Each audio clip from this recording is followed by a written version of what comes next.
Welcome to the FamVestor podcast. I'm your host, Sunmarie Burns. And I'm your host, Sunny Burns. And co-host. Co-host, yes. You're the host. Host with the most. This week, we're delving into travel hacking. We got the travel bug, and we've actually been talking about it. Because we've been quarantined, that's why. I think everybody has the travel bug right now. They're just itching to go somewhere because we've all been stuck at home for so many months. So we, have been talking at home, like, where would we like to go next, and trying to dream up big dreams. And we're currently on this trend of wanting to do a road trip. So perhaps we will be road tripping to some of the national parks this coming summer. That's our current thought. Yeah, I've always wanted to do national park, like, road trip, especially, like, I don't know, idyllically, I'm thinking, like, Yellowstone, Zion. We did the Grand Canyons, but we really loved it there, so we want to go back. Yeah, but I'm thinking, I really want to go to Zion, so I think that's where we might, like, center. But I was looking at, from New Jersey to Zion, which I think is in Nevada, it's like a 35-hour car ride. Yeah. So I'm thinking maybe it's smarter, because I don't want to do more than 2 weeks. I'm thinking just fly to Las Vegas and then make road trip in that region. Right. Because, for at least 2/3 of that 35-hour trip, there are not a lot of interesting national parks to be visiting, more on the East Coast. So, I mean, someday I'd like to do like a multi-month adventure, and then sure, we'll leave our home base here in New Jersey and start driving. But maybe not this time. Yeah. But in that train of thought, we thought it'd be fun to have an episode on travel hacking. So we got a guest who has an awesome story about how she and her husband travel hack and have gone to over 37 countries and 17 states, I think she said. Right. And they've really been around, and I think she said they've opened like over 40 credit cards together too. So it's an interesting story into how you can travel thriftily. And she lays out a few resources to learn more about how to do it, some blogs to read, to learn, and some sites to sign up for where you can get alerts for deals that come along. Right. So there's definitely some nice nuggets in here to inspire thrifty traveling, thinking outside the box. It definitely involves a lot of flexibility. I think that's a big takeaway, is that, if you want to travel inexpensively through travel hacking and awards points, you have to be very flexible with that. But if you're able to be, then you have a lot of great possibilities at your fingertips. Right. And if you haven't already listened to our episode 2 on the FamVestor podcast, which is all about travel hacking and our own case study, I'd recommend maybe doing that first, because we kind of go into a little more of the details on, which credit cards to open. We didn't get so much into that in this episode. We go more into, it's more specific, and her specific trip and different things she's used on her journey. But for a more broad, check out episode 2. Right. And it's definitely a fun world to look into, with our usual clause that we put in there. You have to be a responsible person. If you're going to attempt this, don't start opening credit cards if you're not paying 7, them 8, off. 9, 10 credit cards for the rewards point if you aren't able to pay them off right away and manage your money responsibly. Because if you're not paying them off, then you're paying interest, and there's no reason to pay. These credit cards have high interest rates, so even being a month late is gonna get rid of any kind of gain you would have gotten. Benefit you got for your sign-up bonus. Right. So just a little side note there, it's an exciting world to get into if you can be extremely disciplined with it. And if you are able to, then we recommend it as a great tool to help you travel and, get to different places in the world that maybe otherwise you wouldn't have gone to because they were too expensive. And with that, we hope you guys enjoy this episode. Here we go. You're listening to the FamVestor podcast. If you're looking to raise your family with intention, gain financial independence, and live a life of true freedom, you're in the right place. Join us as we explore together how to create thriving families, because strong families are the cornerstone for a world at peace. Hello, everyone, and welcome back to the FamVestor podcast. Super excited today to have Ruby on the show. Ruby is a travel hacker, mom, personal finance blogger, and travel blogger. She has a blog at A Journey We Love. She and her husband aim to be financially independent within the next 5 years. They're concentrating on growing their investments while looking after the family and working their full-time jobs. Welcome to the show, Ruby. Well, thank you for having me. Hey, Yeah, so excited to have you here and hear your story because it definitely seems to align with a lot of the points that we love talking about here. Financial independence, travel hacking, family, investing in your family. So we're really excited to dive into your story. Yeah, so I guess to start with and to get our audience familiar with you, in regards to family, finance, and freedom, where does your origin story begin?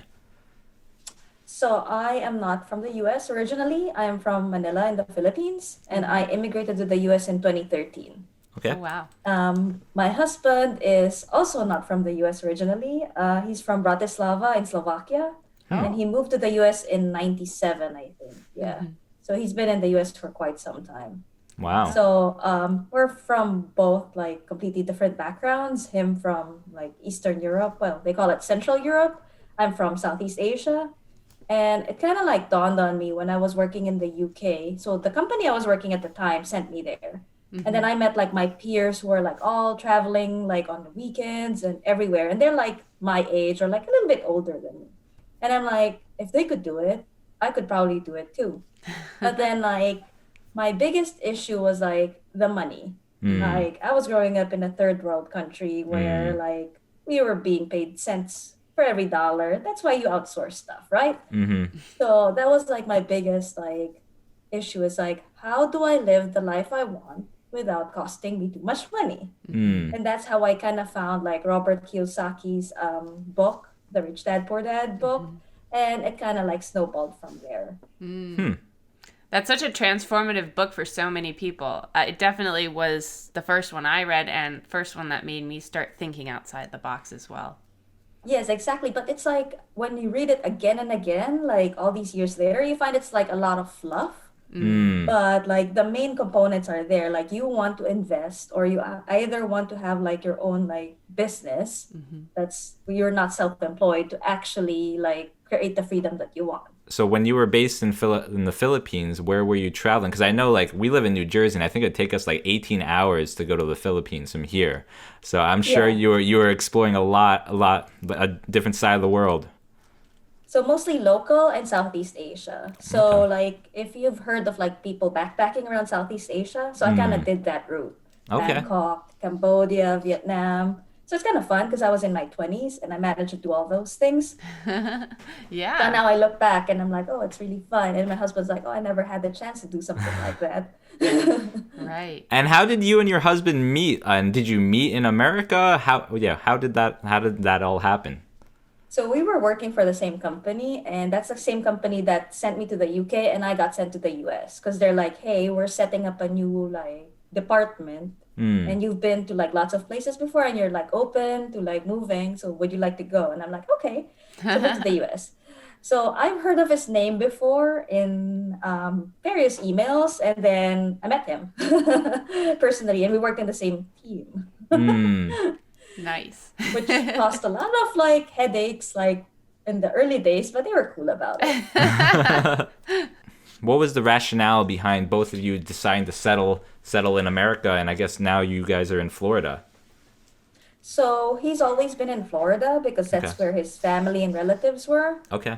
Because like when they first immigrated to the US, they needed an address, right? And his relatives were the same guys who like immigrated as well. We're living in Sarasota in Florida at the time. So they're like, our relatives are there. We don't know anybody else. Might as well stay there. And it's kind of hard because like when you first move to the US, like you need credit, you need a lot of things to actually like get an apartment, get internet, So those guys helped them out. But for me, when I first moved to Jacksonville, the company helped me out with like an apartment and like vouching for me when I was trying to get like a place. So they had partners with like other apartment complexes here that say, hey, she's working for us. Like, don't worry, she has no credit. She's an immigrant. So that's how I got my things here. Interesting. I never really thought about that. I'm curious to know. Yeah, like what's your story? Like why do you think you guys are able to have that goal of financial independence when most people, won't achieve that till 60s, 70s? So I think what happened was I had a particularly bad day at work, and my husband was like reading a blog, or I think it's New York Times, and he saw like Mr. Money Mustache. Okay. So he went to his site and he inadvertently, well, he wasn't my husband then, he was my boyfriend then. He left like his blog on the computer, like, and he stepped away. And me being me, I was curious to see what he was like reading because he was just like staring at his computer for a really long time. What the heck is he reading? So it turns out I read like a few articles before he came back. And You got hooked.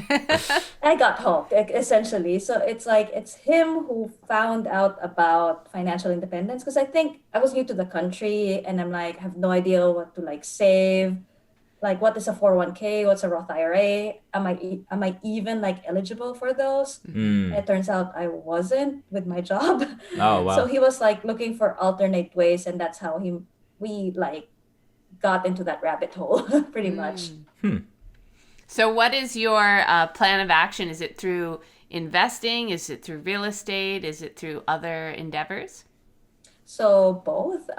In 2014, so we set up like our investment accounts. We both opened like Vanguard in 2014 and started like tossing our money in there. And then in 2015, we realized we were getting serious. We got engaged and we bought our first house. Nice. And then because we were like, we crunched the numbers. In our area, it's cheaper to like buy than to rent. Okay. It was like our rent before was 1,200 and they were trying to raise our rent again. So we're like, oh, enough is enough. We have to buy. Now our mortgage was only like $1,000 compared to the 1,200 that we were paying. So we're like, okay, that's better. So that's how our first real estate thing happened. And then we're like, okay, it's actually working. Like we were house hacking. We were renting out our spare room in Airbnb because, you're young. We're like, we don't care who lives in our house or not. We have a spare room that's not being utilized like 80% of the time. So we rent it out. And we're like, okay, this is pretty good. We're actually getting a little bit of money to help pay for the mortgage. So that helped us pay for a down payment for our first investment property that we got in 2016. Nice. But Wow, at just the 1 same year time- later, huh? Yeah. Wow. Wow. We were also like funneling our money into like the investment accounts. So we're kind of doing it at the same time. Right. But like in 2017, so stuff happened. So we were looking for like properties in 2017. We kept getting outbid by cash buyers.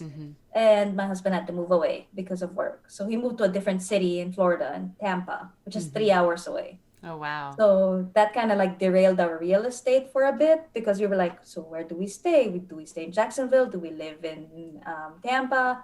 We didn't know. Yeah. So we kind of like stopped real estate for a bit because for us, it's a bit hard to like actually like look for real estate if you're not familiar with an area or if you're not sure you're going to stay in one area. Right. You're gonna do Especially rehab and who's stuff. going to manage them if you aren't going Exactly. to be So we there. don't know that yet because I was managing our rental when he was away. And I'm like, can I do more than one? So that was a big question mark. And then, sorry, just to go back to that 2016 rental in Tampa, was that Airbnb or was that just a long-term single-family home that you rented out? oh, that was in St. Augustine. It's close Oh, to okay. Jacksonville. Okay. Yep, so it's a townhouse that we bought. It's like around 20 minutes from our place. Okay. And it's like in a good school area. So we actually bought it because we thought we were going to live in there when we have Okay. a kid. Like we were going to do a switch because they have better schools. But Right. we ended up buying another house in 2019 when I was really pregnant. And we're like, we can't fit in any of that, like in the rental or in our house because we really wanted like a bigger place. Right. So we bought this house. in And you still 2019. have the other two properties as well? Yes, they're rentals right now. Are they paying for themselves or not quite? So because we bought the other one in 2015, we got a 15-year mortgage on it. So it's pretty much paying for itself, but we don't have a big, let's say, profit from it. Right. The St. Augustine one was more, we really designed it to be a rental at first. So that one is actually making profit. Nice. Great. Yeah, I know when you go for a 15-year mortgage, a lot of times the payment is higher because you're paying it off quicker. And so, if you're looking at cash flow numbers, that can definitely detract from your cash flow. But at the same time, In 15 years, you're mortgage 15 free. years, you're That whole mortgage-free. mortgage payment's yours to keep. And your Exactly. tenant is paying for it, So even if you aren't actively getting cash flow at the get-go, you will soon enough and a lot quicker than if you go for a 30 year. So it's kind of a trade-off. You have to decide which is the better strategic plan for you when you are going into investing, whether to pursue 15-year mortgage or a 30-year mortgage. Yeah. So at the time, because it was our house, we were like actively paying it off, like even the principal. So I think we only have like 7 years left in it. Oh, Nice. awesome. That's awesome. Just Yeah, around and the it's like- corner. Yeah, and it's like really low interest rate because it was at first like a primary residence. So it wasn't like an investment property. So we were Right. like, why bother refinancing because it's already very low. Right. The tenant's paying for everything. So Nice. Good setup. Very smart buy. Were you able to get lower interest, like owner occupied financing for that second one, or that one had to be under? no, that one is like purely Investment an loan. investment property. So it's Okay. like it's a bit high. We tried refinancing it. Yeah. But because of COVID, like our community bank, what do you call it? Credit union, sorry. Our credit union decided not to extend refinancing for investment property. So we're kind of still shopping around. Very cool. So it seems like you have quite a bit of investment in real estate, but also you're investing in, you said Vanguard. I don't know if that was through like a Roth IRA or something like Yes. that. Okay. What's kind of winning right now? Like what's been boosting your guys' like net worth? Is that the real estate or is it more the Vanguard investments? Oh, more on our Vanguard and Yeah. Okay. stocks. So Okay. because my employer started offering that after tax, the mega backdoor Roth. Oh, okay. So they started doing it, I think, in 2018, and I've been like just tossing yeah. every single penny that I could get in that because Smart. it's such a good like thing, right? It grows like interest free, dividends, everything is like completely tax free. Right. So I'm like, if I'm investing anyway, might as well get the taxes and the capital gains free. Right. Yeah. Yes, we so kinda- many yeah. so many people just invest in a regular brokerage account and then they're taxed on both ends. They're using tax money and then when they take it out, it's all taxed too on the growth. But yeah, just taking advantage of one of those tax advantage account, whether it be Roth or traditional, is huge. And I'm definitely in favor of the Roth. Yeah, so we have a Roth IRA. So my husband's not qualified for the after tax. So he has Roth IRA in the 401k. He does not have the mega backdoor, but I do have the mega backdoor. So I think one strategy that we did in 2018, when I explained this to him, is like we're gonna live off his salary. And he's like, And I'll pay invest for yours? everything.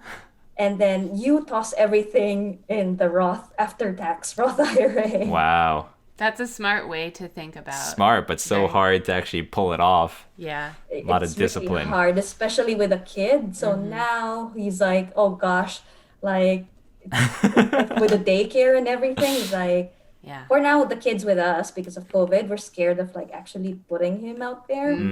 But like when this is all over and we have to pay like daycare every month, we're like, how am I gonna afford it? That's why he's like, you gotta like contribute to the like everything, pay groceries every now and again. But for now, he can still do it. Right. So I actually don't really know too many details about the mega backdoor Roth. I know a regular Roth IRA, you're limited to $6,000 a year. I know what is the limits on a mega backdoor that's or based on your income. What? So like the employer and the employee has to like put in a maximum of say $55,000. 55. I forget. Yeah. So if you do a mega backdoor, you could contribute, let's say, a Roth 401k or a traditional 401k up to, let's say, 19,500, I think, Right. for 2021. So that's your maximum for the Roth 401k or 401k. So in our case, we chose to do the traditional 401k, so it's tax deductible. So we maxed that out. So on top of that, so you have the employer match, which is like depends on like the employer. It could be 5% of what you like what you Yeah. put in. Mine's Like 5%. They match yeah, so 5%. I think it's normally 5% for a match. Some Mm-hmm. companies like actually put 10%, like it depends. So in my case it was 5%. Mm-hmm. So if they give, let's say, 5% of your salary, so you have to account for it, 19,500 plus the employer match, Okay. then that's the after tax that you could contribute. So so if you have like the mega backdoor Roth, you have three like boxes in your like Fidelity account or like whoever does your 401k. Mm-hmm. One says Roth 401k, one says 401k, and then one says after tax. Hmm. So you contribute a certain percentage in that after tax, and then you call Fidelity or whoever like does your 401k. So in our case, it's Fidelity. So in my other employer, I have to call them every time I contribute to the 401k, Oh, the after wow. tax 401k, and say, hey, can you convert this to Roth? Wow. And then like this new one, I had to just set it up once, and they do it automatically the day after you contribute to the after tax. Wow. So And- it's like, yeah. And that's the workaround to get it into the Roth over the 19.5 and over the 6,000. Yes, so it's on top of the 6,000 and on top of the 19.5. So that's why they call it the mega backdoor Roth. And that's because up to 55 though, total. 55 including your 19.5 and the employer match. Okay. So you're So you have working to do with the like math to around see. 25 or 30, between like 25 and 30 left over that you could put through the back door. Yes, so some companies have a maximum to the back door. Okay. Some companies don't. So my previous one didn't have a limit. My current one has a limit. Okay. So it depends on it depends on your plan. But Interesting. your maximum in theory could be 55K, including the employer match. Wow. Wow. Very interesting. Yeah, I haven't looked too much into it just because, for us, I was maxing out my Roth 401k, and then both our IRAs we were maxing out, and then everything else was going towards real estate investments. So I was like, I don't really need to I don't really have the funds to invest any more than that. But yeah, it's definitely fascinating, the backdoor method. Yeah, because I think before we were trying to save like down payments for real estate, but then when that opened, we're like, hey, hang on, this is actually easy and it's Right. tax free. Yeah. Right. Yeah, that's What a awesome. smart plan, and what a brilliant way of being savvy about having two incomes in your household, and trying to maximize your saving capabilities with two incomes. I think it's so great that you can come up with a plan where you live off one and then the other goes purely to saving. Like we mentioned earlier, it takes a lot of self-discipline, but you can really advance your financial independence by being disciplined like that and setting up your lifestyle to work around that kind of investment plan. Exactly. Yep. So that's why we kind of like look at like our investments every year. Like, does this make sense? Do we do real estate? When that thing opened for us to make a backdoor, we're like, it's kind of stupid not to like take advantage of it. So we did it. Right. So we ask a question a lot to our guests, and that's like, what's the best advice you have for couples and families just starting out? I guess in the realms of maybe finance or even travel, what's some of your best advice? Ooh, so we dove in deep in the travel part because we were just like brand new dating, and they were like, "Hey, let's go to the World Cup in Brazil." Like we barely knew each other, Yeah. but then like we knew each other like a few days, and then I'm like, "Hey, I'm going to Brazil." He's like, "I'm a fan of soccer. I'll go with you." Wow. So that was a few months like back, but you have to buy tickets quickly. Right. And we're like, I don't know if this is gonna work. What if we hate each other by the time we go to the World Cup? He's like, well, I'll take that chance. Wow. So I would say like travel, I would think is the best way to get to know a person. But before that, like we were traveling, like we went to Savannah, we went on a few road trips, and we're like, hey, this actually kind of works. Like you love to travel, I love to travel, but like we're two different travel people. Like I am comfortable going alone, doing solo stuff. He is not comfortable doing solo stuff. He always needs to be with somebody when he travels. So when I came along, it kind of like sparked that fire in him that was like always like, I want to travel, but I just don't know like who to go with. So I would say like, yeah, that's the best way to get to know a person. I'm not sure if I'm the best person to actually like give an advice on that because we like just jumped into it. Well, it worked But, out, yeah. right? You guys one Yeah, it baby worked later out for now. us. Yeah. So you did road trips and you did international travel together. International and like within the US. Wow. And So- that trip to Brazil was all using miles? No, because I still don't have a good credit score. And I essentially had to, it's nearly a PowerPoint presentation that I had to tell him how to do travel hacking. Because when he heard the words travel hacking, he's like, does that mean that I'm gonna like hack into an airline's website and actually physically like give you a ticket? I'm like, no, it's not like that. He's like, so you want me to open credit cards just to get points? So I'm like, yeah. And he's like, you're like writing off my credit score. I'm like, well, yeah, credit score because you have an excellent credit score. So I was like, okay. So I have to like prove it to him. So I'm like, all right, sign up for these 2 credit cards and book me a flight to the Philippines. I'll teach you how. And then Wow. a year after, I flew to the Philippines for free. Oh, well, I had to pay taxes, but yeah.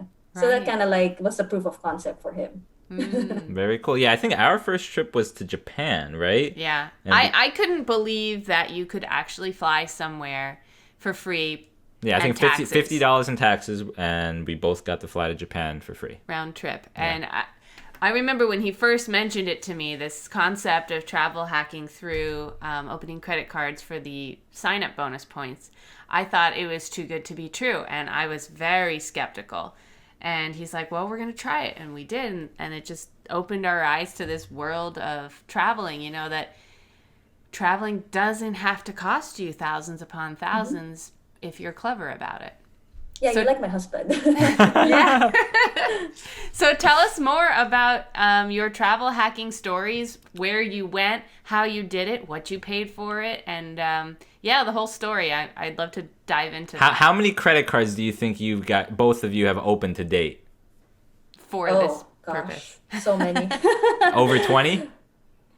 Yeah, like pretty much. Because at any given time, my wallet has at least 12 credit cards in it. Wow, really? So you think it's over 50? Maybe 40. 40, Between the 2 wow. of us among like, we started in 2013. Yeah, around 7 years. Okay, Wow. cool. Wow. Yeah, if you could share some of that journey, I'm sure our listeners would be, I'd love to hear it. Yeah. Well, as I said, we are immigrants. So he's from Europe, I'm from the Philippines. So and we live in the US. So it's kind of like an additional headache because we still have a lot of family members back home. My mom is still back home. His grandma at the time is back home. Like he has aunts, cousins back home. I still have my cousins back home too.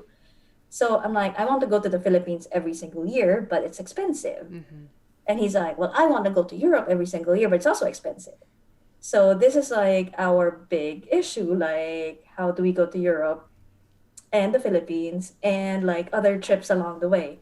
So travel hacking was our like main point of going from place to place. But that's also like in conjunction with like mistake fares, like really cheap fares and like hotels, basically.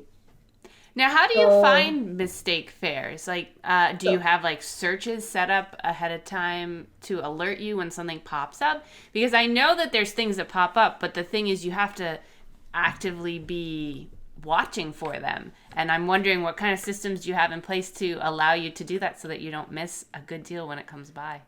So I am part of like a few email lists, like Scott's Cheap Flights, I think. Right, and right. then there's like websites that are like Secret Flying, flightdeal.com that actually do that. And there's also like Facebook groups that do it. So one of our craziest, like, I don't know if it's a mistake fare. I think it was. Mistake fare was like Etihad had like a $300 ticket, $285 from New York to Manila in the Philippines. Wow. So it just popped up on my Facebook while I was talking to my mom on video. Literally, it just popped up like an alert, like 285 to Manila, and I'm like, Hey, Mom, I'm going to visit you. yeah, yeah, so I was talking to her on like Facebook on video like this, and I'm like, hey, one sec, mom, like, oh, there's a thing that popped out. And she's like, what are you talking about? I'm like, wait, I'm booking a flight to the Philippines like right now. So my husband was in the shower, and I looked at him. He just came out, and like, I'm actually paying for the tickets, like 300 states. Well, you 24 can't hours to beat that cancel. deal. Yeah. Wow. Yeah, so my mom shut up while I was talking to her. My husband was like looking at me while he came out of the shower, and I was What are trying you to pay buying? Wow. Yeah, you Yeah, have but to be sometimes, very like, quick with those things, right? You have to be very quick because sometimes it just goes like quick. Yeah. Like within an hour, sometimes they discover it. Sometimes within 10 minutes, they discover the fare, and you have to wait if they're going to honor it or not. Did they honor that one? Did you end up going? Yes, they honored that one. That's Wow. awesome. So what Facebook group was that? What? Oh, I forget. Yeah, I forget. But what would you search for? Like a mistake fair group or something on Facebook? I don't remember. I have to check. Okay, interesting. Yeah, that's very cool. interesting. Anyway, keep going on your journey of travel hacking. Yeah, so our biggest one would be our honeymoon in Alaska. Ooh. So this was the time when my husband flew business class and I flew economy. So what happened was like we need to be in Alaska at a certain date because we were catching a cruise from Seward to Vancouver at a certain date. So you have to like fly like a week before to Alaska to do the land part and then do the cruise after. The land part we did ourselves because it's actually cheaper to do it than going with a cruise. And from what we heard from the people in the cruise, it's like the land part that the cruise lines are doing is like you just stay in a bus for like 12 hours and that's not cool. And we're not cool with that. Yeah. So we're like, okay, how do we do Alaska for our honeymoon? Because we wanted something off the beaten path because we've been to the Caribbean before we were married. Like, he's like, where do we go? Like, do we do Hawaii? Do we do Alaska? Granted, we had to be in the US because I was waiting for papers. So it only has to be in the US. So it's either like Hawaii or Alaska because those are the most exotic locations Right. in the continental, like in the 50 states, pretty Right. much. And Alaska won because we're like, ooh, glaciers. Ooh, nice. But we're from Florida, and flying to Alaska is kind of like flying to Asia. It's like really like far. Right. It's a long flight. And we needed to be there at a certain date. So that posed like one issue is like one economy ticket opened up on the date that we needed. So we booked that for me. And he's like, what about me? Going on my And honeymoon I without found- you. Yeah, because like the only available one was like economy, like the normal economy, not the saver one, like Right. standard economy. Right. But like a business saver opened up, which is the same cost as like an economy. Yes. And it's only leaving a few hours after me. So Wow. essentially, I'm going to get there first, get the car rental, grab the supplies, and then I'll pick him up from the airport. Yeah.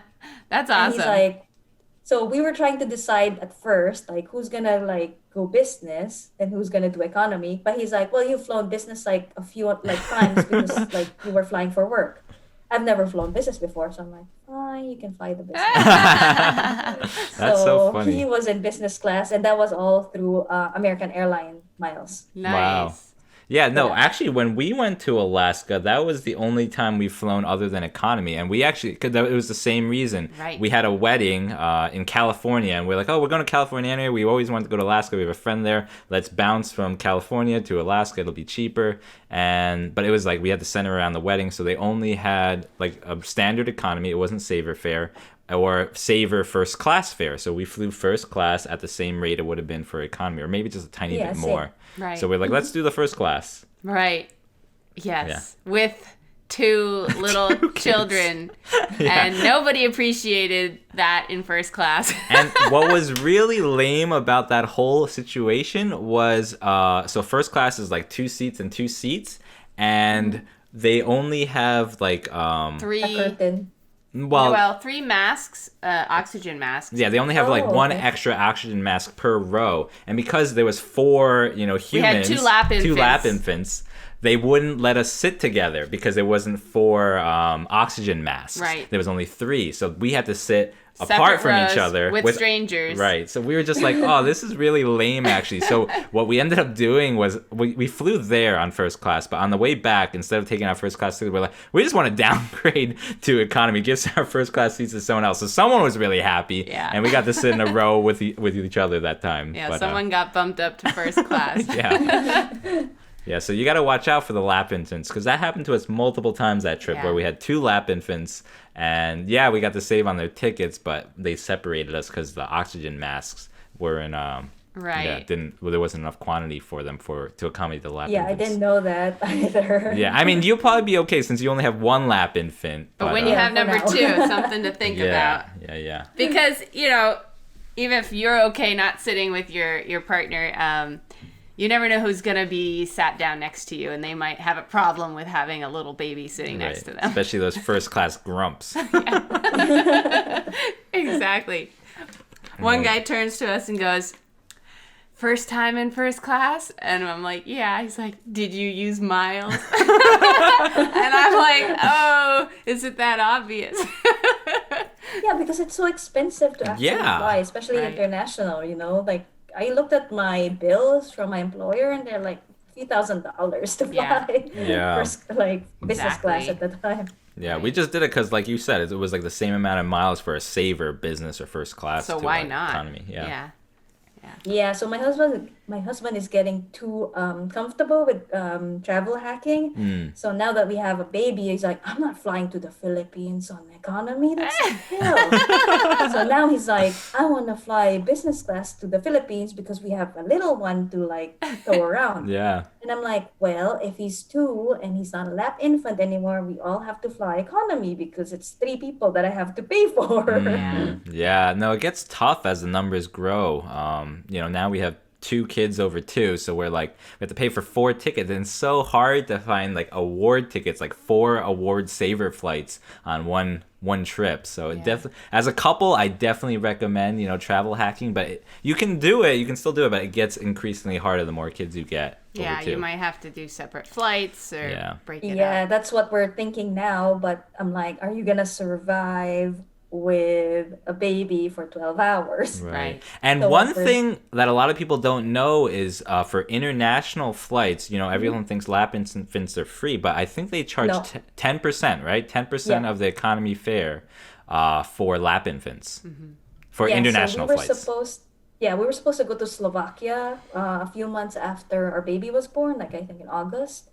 So we had to pay $200 for him, which is the cost of his ticket. Wow. 10% of a $2,000 ticket. Yeah, it's so lame. $1,000. Yeah. I'm gonna tag him, tote him around everywhere. Yeah. So now we kind of have a rule that if we go to Slovakia, his parents, my in-laws, have to go too, but they don't do travel hacking. So essentially, we're gonna force them to be on the same flight as us. Nice. As long as it's from Miami or somewhere close, in Florida, I think they're okay doing it. Yeah. And we're okay doing the travel hacking thing. But yeah. It's cool. hard. So what month did you go to Alaska? Was it warm? Was it cold? What sort of interesting things did you do? We went the last week of May because it's cheaper to do the cruise. So they are doing the cruises on the 2nd to the last week and the last week of May. If you go on the 2nd to the last week, there's chance that there's still ice, so you may not see a lot of the glaciers. But on the last week of May, it's actually better because we got to go to Glacier Bay National Park. Oh, nice. On the cruise. And on the land part, so we flew up to Alaska on the 3rd week of May, before June. So that's when Denali literally opens. A few days before Denali opened to tourists. But the thing is, you still cannot go into the farthest point of Denali in the bus. So we just took the half. It's still 12 hours, but it's halfway or 3/4 of the way. Wow. So yeah, we like it because there's still ice. It's so weird, right? We're from Florida. May is hot, but we're in the airport we're wearing really thick boots and holding our winter jackets, and everybody's It's summer, girl. It's summer in Alaska. Yeah, everybody's wearing flip-flops and shorts, and I'm wearing like all the layers that I could get because it's like, I didn't want to pay for like my bag. But my husband was flying business, so he's like toting everything, right? And I'm flying like economy.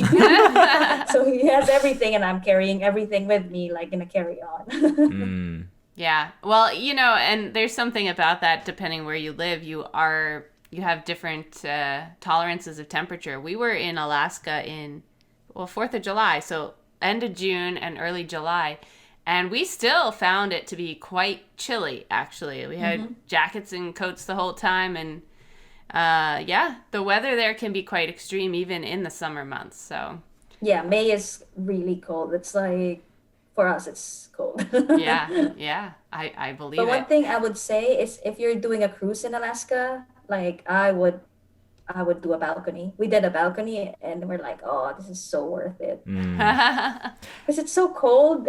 We would like just duck in and then still look outside even though like we're still in the heater. And then we're like, oh, we're warm enough. We'll go outside again. Wow. Were you guys able to find a good deal on the Alaska cruise? I know we've never Yes. really talked about deals on cruises on this show, so if you can just expand like how you were able to find a good deal, how much it was, yeah. So I think I put it in our website, but it's like around 3,500 for a balcony for both of us already. Okay. And how And long was that- it for? How many days were you on the ship? 7 days. 7 days, okay.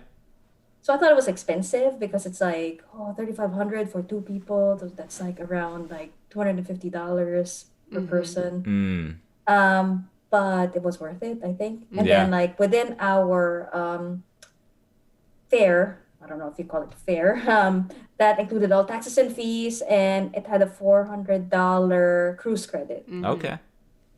And like at the time we got to our room, there was like champagne and everything. Oh, cool. And we booked it by Costco Travel. Oh, okay. Because interesting. I think Holland America matched the promo. No, Holland America had a promo at the time that we booked it. And then Costco matched it and then said, we're going to one-up them by giving you like travel credits. We're like, okay, sweet. So because we were in a balcony, we got more travel credits. And then one thing is we didn't know that Holland America actually like gives us an incentive for carrying our bags in and out. Okay. So they gave us another $100 credit. I don't know why. For Wow. carrying our bags instead of getting somebody to carry our bags in the room. So we're like, oh, that's stupid. I can carry my bags. That's Yeah, we interesting. didn't know that. I would have preferred Like to the do that final because bill. they take forever to bring your bags to you. Exactly. And they might lose your stuff. And then because we were cheap, we didn't want to like spend money for like water.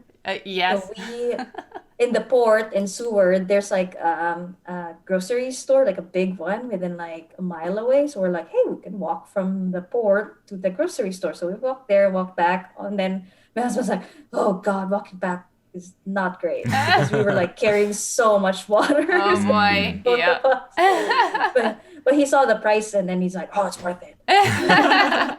Yep. Yeah, you got to watch out for some of the things that are more expensive than expected when you're on a cruise ship. You have your fare that you pay up front, but then there's a lot of things they get you with on the boat if you're not careful, like Yeah. coffee service or beverage services and things, which depending on the cruise line, there are sometimes ways you can, get around having to pay that fee.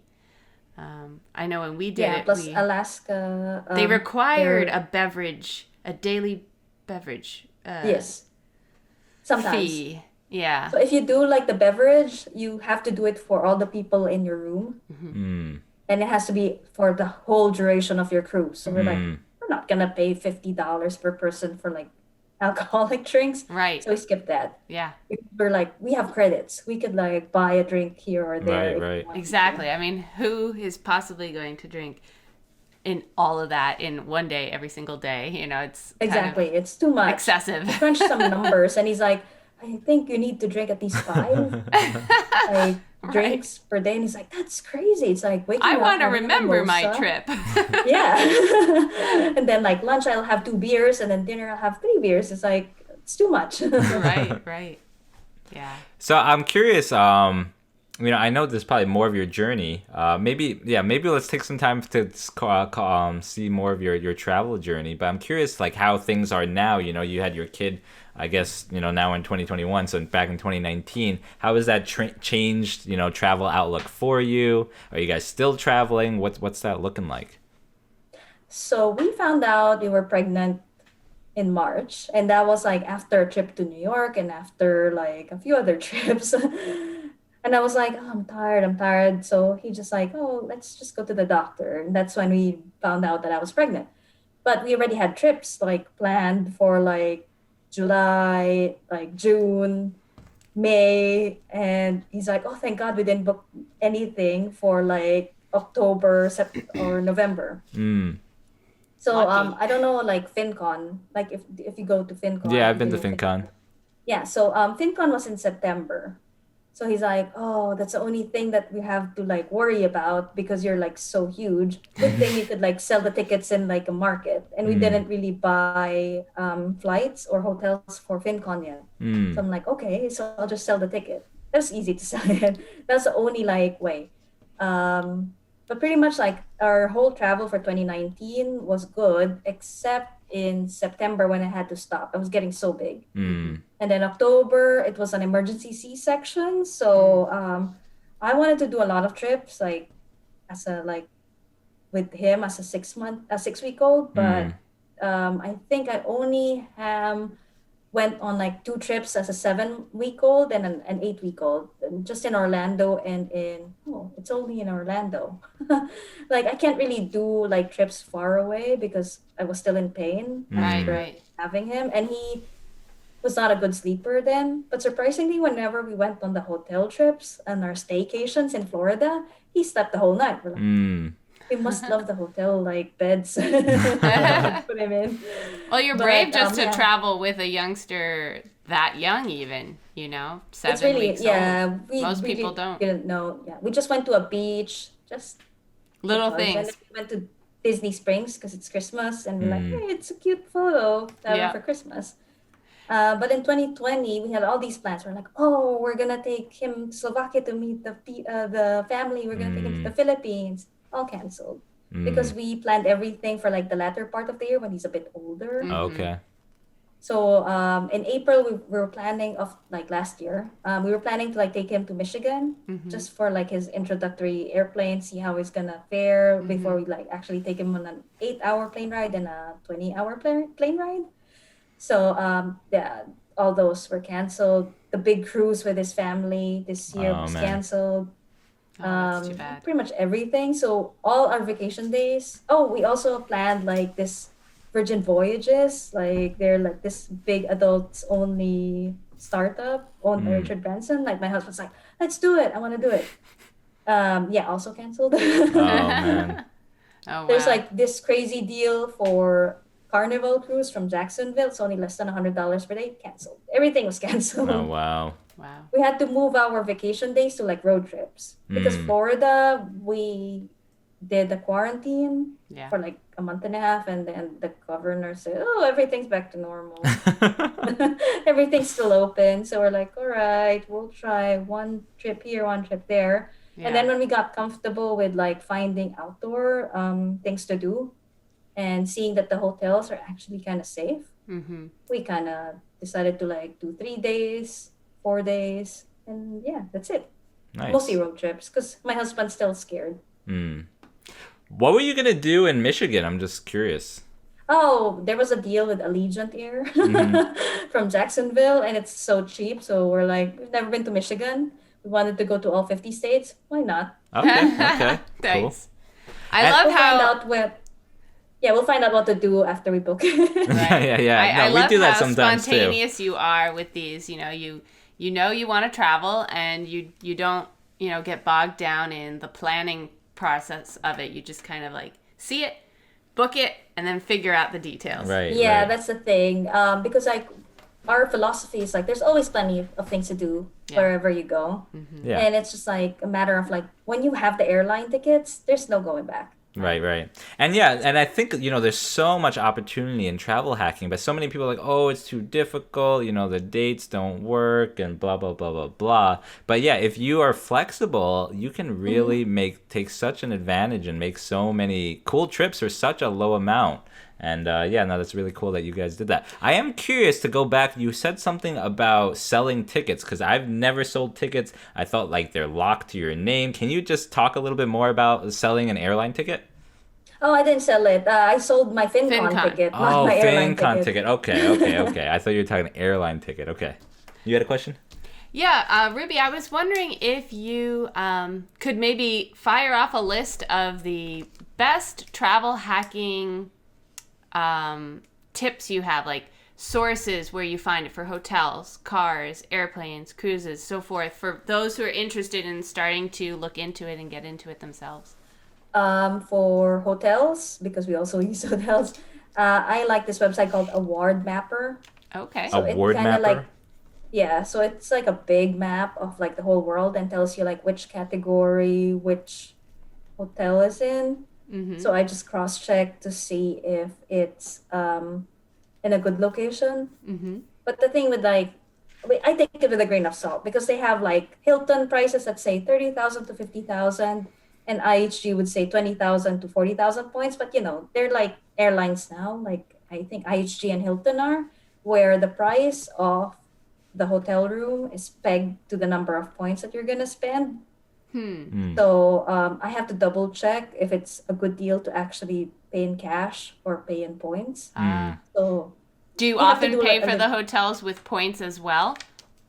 So with the virus, we resorted to paying in cash and getting points back because some of them don't make sense. Like we came back from Florida Keys recently, and this hotel is like waterfront. It used to be like crazy expensive, like $200 $300 a night, and it was only 20,000 points. So we're like, hey, we're gonna use the points on it. Yeah. But normally it's like very, very expensive. So you have to like sit down and actually, do the points make sense or does paying cash make sense? And then on our last night, we had to go to Florida City, which is like the gateway to the Everglades. There was one hotel that was offering 17,000 Hilton points or $65 in cash. So we're like, we could get it for free, but if I book it using the points, if I use it paying the cash, I only pay $70. Yeah. And I get points, Hilton Right. points on the credit card, and like, elite nights as well. You earn the So- points that might be worth, saving Exactly, for a that you're flight gonna or use in something the end. else. Right. So people actually think that's like travel hacking is straightforward. I would like a lot of people get discouraged because it does take a lot of time. So if you're obsessive like me, it's perfect because my husband doesn't do any of this work. I just tell him which credit card to use and which one to sign up for, and then he just goes, "Oh, I want to go in an all-inclusive hotel, make it work." I'm like, how do I do that? So I'm like, I have to research and I have to check. I have to cross-check with them. Do you want to go to Cancun, Dominican Republic? Like, where do you want to do it? Yeah. So it's like somewhere I've never been before. So he's so vague, right? So I have to like essentially work with him and then do all the research for him, find the dates that work. But if he's if he wants certain days, I have to book it really far in advance. Oh, that's the thing. Another tip. Like if you're going to a specific destination, specific airport on a specific date, you have to book at least like a year in advance. Right. Because like the Slovakia thing that we did last year, well, it was canceled, but it was his cousin's wedding. So we really, really, really have to be at a certain airport in Vienna Airport at this time and at this place Right. at this like date because of his wedding. Yeah. So that was really hard, and to try to get like 2 award tickets, that was tough. But we found it. But it's supposed to be in August, but it's gone. It was really hard to find also in summer. That's like the peak season Right. travel hack. They're So not I giving would book it. things away, and if they are, they go very quickly. Yeah, so I have to check like almost daily to see if there's like two seats. Right. So you mentioned Award Mapper. Any others in the realm of hotels? I guess we're starting there. Not really. I just mostly like go on like big blog aggregate sites like the Point Sky, Boarding Okay. Area, Doctor of Credit. Okay. Just a few websites I check daily. Okay. And all of those are for hotels only, or No, so they're airlines, hotels, general travel hacking, general travel stuff. So Okay. boarding area is this big aggregate website that has a lot of other websites that it's like a feed that like has lots of websites rolling up to it. So it's like your one-stop shop Oh, for new things. However, if you're like new, like starting out, I would say I would go to Million Mile Secrets. never heard of It's that more one. user friendly, but I think boarding area is more like just keeping up to like date with new things because things happen a lot. Like there might be a new promotion that would pop out, not like Hyatt, it would just pop out in boarding area. Meanwhile, if I'm just starting out with Hyatt points, I have no idea what to do, then I don't think that's the best spot for you to read about how to use Hyatt points. So boarding area is good if you have lots of points from all different areas. It'll show you Yes, exactly. everything and Yeah. anything that might pop up and you'd be like, oh, I have those points and I could qualify for that Or particular if you deal. really want to learn more about like general travel news or like credit card, like I think the credit card is Doctor of Credit. He mostly does best bank bonuses and credit card bonuses. So yeah, Doctor of Credit is great if you're actually wanting to earn a little bit of money by opening bank accounts and closing them like 7 months later. We kind of do Interesting. that too. Yeah, we've done it before. It's a bit annoying, but yeah, it's nice to Yeah, get you have like to a be on $500 track, yeah. cash bonus. So Doctor of Yeah, Credit yeah. is a blog, is that right? Yes. Okay. Yes, And it's you a can blog. learn about all different creative ways to travel hack. More like bank bonuses, like sign up bonuses for credit cards. Yeah. Okay, so to learn how to do it. Okay. Because a lot of people do ask that question too. You know, like, how do I find a good credit card with a good bonus? And, you know, how do I know if it's a good one and how do I navigate it? So that's a good point to start your research. Yeah, but if you really want to know how to use those points, Million Mile Secrets is very, very beginner friendly. I stopped using it because it's just Too beginner for you. too beginner. Nice. Okay. Any The others you points guy have? too. Okay. Points guy. Yeah, he's like the credit card guru there. There's even like a New York Times like profile on him that came out recently. I'm like, wow. Yeah, no, Yeah, Yeah, that it guy's says big. the guy who turned credit card points into like a multi-million-dollar business or something. Yeah, it's Wow. crazy. Yeah, I'm sure all the referrals and everything he gets too, and just all the traffic Yeah, to his it's site. crazy. So Ruby, other than travel, what are some hobbies, or is it really just travel that you have? That was tough on me. Well, we like to read, my husband and I. Okay. If you like, well, we bought this house. It had a huge like bookshelf embedded in the living room. So we're like, yes, we love this. I'm buying it. It's got a bookshelf. Yeah. That kept us busy during the lockdowns. What else? What else do we need? What do you read? Fiction, nonfiction? I'm a nonfiction reader. My husband's a fiction reader. We're Okay. completely opposite.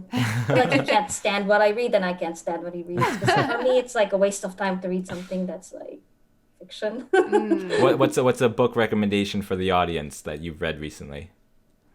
Nonfiction. Sure. I like Quit Like a Millionaire by Christy Shen and Bryce Leong. Oh, I haven't So heard they're of that big one. in they're big in the personal finance space. It's kind of funny because I was pregnant and then my sonogram, what do you call it? Ultrasound? Ultrasound, yes. The ultrasound technician saw it and she's like, oh, it's very interesting. Where'd you get it? I'm like, oh, the library. Come on, check it out. Nice. Yeah, that's my favorite one. And then my husband likes anything by David Mitchell, anything fiction. Mitchell, that sounds familiar too. He's the one who did Cloud Atlas. Oh, okay. I don't know. Yeah, you know, and you bring up the library. I think an underutilized resource for a lot of people, you know, you can get pretty much any book in the world that you want, you know, from your local library, not have to buy it Yeah, brand new, it's not free. pay for it. You're only probably going to read it once anyway, so why spend the money on it? Just borrow from your library and gain Yeah, and all of that free audiobooks. knowledge. Oh, Yes. audiobooks are a lifesaver. Like when we first had this little guy, we used to watch a lot of TV. especially like when he's up at the middle of the night. Yep. And then like when he when he sleeps and we need to do chores, like we just fire up an audiobook to keep us like awake and entertained. Uh-huh. Yeah, Yeah. we've been using audiobooks now even for our children. They're getting into listening to stories. Like, Yeah, Valen, our 5-year-old, is in book 100 of Boxcar Children's series. So like Oh, they're like wow. 2-hour-long audiobooks. yeah, he's just gobbling them up. Yeah, He loves them. and our library offers free an app, Hoopla. Yeah, they the also same have here, Libby. Yeah, so you just get free ones from the app, and it's so awesome. Yeah. I think you're limited to like 10 downloads a month, but still, it's awesome. Yeah, we love it. Yeah. So I read 55 books last year, and I'm Wow. like, holy crap, amazing Wow. audiobooks. Okay, so how to Lifesaver. quit like a millionaire? That's your top one. Awesome. Yeah, I love it. Like that was like the best read I had last year. Nice. Okay, very cool. I'll check it out. Cool. So Ruby, we're kind of running a little long here, but you know, if people want to get to ask you some questions or visit some of your resources, what's the best way that they can reach you? They could go to our blog, ajourneyWeLove.com, or well, I don't really use social media. Okay. Yeah, there's a contact form there, and I'll answer their emails. Awesome. Ruby, thank you so much for coming on to the FamVestor podcast. It's really been a real pleasure just chatting with you, and just thank you so much. Yeah, it was Well, thank you wonderful. for having me. Lots of great tips and lots of great information for anyone interested in pursuing travel hacking. Yeah. Oh, thank you.